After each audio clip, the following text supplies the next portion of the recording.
Mga palatandaan na hindi ka naging mabuting magulang sa anak mo. Una, pinagagalitan mo pa rin ang anak mo kahit na ipinagtapat niya sa iyo kung ano ang totoo. Pangalawa, pinapagalitan at pinapalo mo ang anak mo sa harapan ng maraming tao.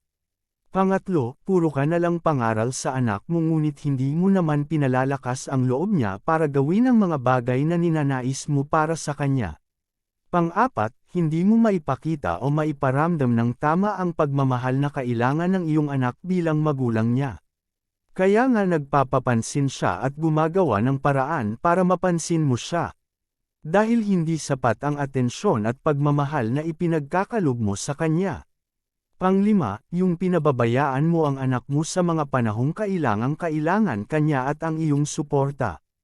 Kaya pakiramdam niya tuloy hindi siya mahalaga kaya pinababayaan mo siya.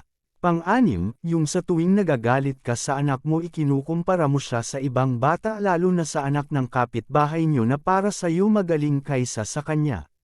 Pang-pito, yung kahit kailan hindi ka naging proud sa anak mo sa mga tagumpay na naaabot niya dahil nakukulangan ka pa sa mga pagsisikap na ginagawa niya. Pang-walo, yung palagi kang galit sa anak mo dahil puro negatibo ang nakikita mo sa kanya. Dahil para sa iyo wala na siyang ginawang tama sa paningin mo. Pang-siyam, ni hindi ka nag-aabalang respetuhin at pahalagahan ang damdamin ng anak mo. Pang-sampu, hindi mo ipinakikita sa anak mo kung paano gawin ng tama ang isang bagay.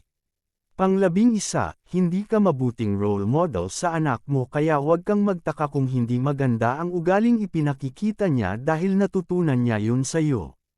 Pang-12, ni hindi mo binigyan ng pagpipilian ang anak mo.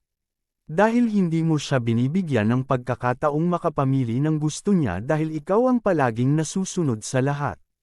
Pang-13, yung binibigay mo lahat ng gusto niya hanggang sa katagalan nagpapakita na siya ng masamang ugali at sobrang spoiled na siya.